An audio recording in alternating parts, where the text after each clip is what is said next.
As a মুসলিম হিসেবে সে কী করতে পারে, কি চিন্তা করে একটা সন্তানকে আসলে কোথায় লেখাপড়ার জন্য, শিক্ষার জন্য দিতে পারে? আমরা যেটি বলছিলাম শুরুতে যে প্রথমত লক্ষ্য ঠিক হওয়া দরকার, আমি কেন পড়াবো, উদ্দেশ্যটা কি আসলে।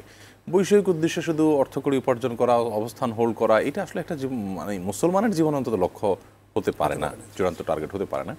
এটি একটি বিষয়। আর দ্বিতীয়ত হলো আপনি যেটি বললেন যে মাদ্রাসা দিবেন না, স্কুলে দিবেন না, কোথায় দিবেন, আপনি যেখানেই দেন না কেন আপনার লক্ষ্য থাকতে হবে যে আমার সন্তানের মনুষ্যত্ব যাতে হারিয়ে না যায়, তার যে নিজস্ব সংস্কৃতি আছে, তার দিন আছে, আত্মপরিচয় আছে, এটা যেন পরিবর্তন হয়ে না যায়। শিক্ষার নামে এখন যে ষড়যন্ত্র এবং শয়তানি গোটা বিশ্বব্যাপী চলছে, কোনোমতে শিশুদের মধ্যে নানা এজেন্ডা বাস্তবায়ন করার জন্য শিক্ষাকে ঢেলে সাজানো হয় নানা মুখরোচক স্লোগান দিয়ে, সেগুলো যাতে আপনার সন্তানকে স্পর্শ করতে না পারে, আপনি সেরকম শিক্ষা প্রতিষ্ঠান খুঁজে বের করবেন।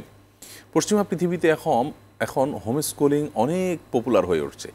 এই হোম স্কুলের প্রতি মানুষের ঝুঁকে পড়ার অন্যতম একটা কারণ, এমনকি খ্রিস্টান যারা খুব বেশি সিরিয়াস তার ধর্মের ব্যাপারে, তারা অনেকে হোম স্কুলিং করে। কেন? কারণ স্কুলে বাচ্চাকে আপনি সমাজ বিরোধী, মানুষের অস্তিত্ব হুমকির মধ্যে ফেলে দেওয়া, সমকামিতার মতো বিষয়গুলোকে নানাভাবে ইনিয়ে বিনিয়ে সরাসরি সেগুলো তাদেরকে শেখানো হচ্ছে, শেখাতে বা অ্যাগ্রেসিভলি শেখাতে বাধ্য করা হচ্ছে এবং সেদিকে নিয়ে যাওয়া হচ্ছে। এটা কি শিক্ষা?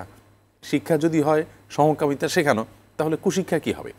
তো সন্তানের ভবিষ্যৎকে ধ্বংস করতে পারে, তার চিন্তা চেতনাকে পরিবর্তন করে খারাপ দিকে নিয়ে যেতে পারে, তার আইডেন্টিটিতে সমস্যা তৈরি করতে পারে, এরকম বিষয় যেন না থাকে সে শিক্ষা প্রতিষ্ঠানে দিতে হবে। আমার সন্তানের চরিত্রটা ভালো থাকবে কোথায় দিলে, কোন জায়গায় মোরাল ডেভেলপমেন্টের ব্যাপারে মনোযোগ দেওয়া হয়, সেগুলো আমাদেরকে মাথায় রাখতে হবে।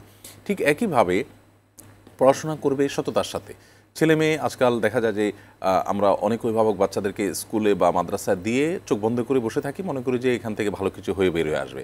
আমি দিয়েছি একটার জন্য, দেখা যায় সন্তান আরেকটা হয়ে বসে আছে, সে বিপদগামিতার পথে চলে গেছে। এই জন্য তাদের ডিপ মনিটরিং যেমন দরকার, এবং বছরের শুরুতেই তারা কাদের সাথে চলছে, কাদের সাথে উঠছে বসছে, আমাদের কোন সোসাইটিতে তাদেরকে বড় করছি, কোন ফ্যামিলিদের সাথে আমাদের উঠা বসা আছে, এগুলো একটা প্রভাব কিন্তু সন্তানের উপরে পড়ে। এমনকি শিক্ষা প্রতিষ্ঠান থেকে সে ভালো কিছু আনছে না খারাপ কিছু আনছে, সেগুলো কিন্তু ধারণ করতে হবে।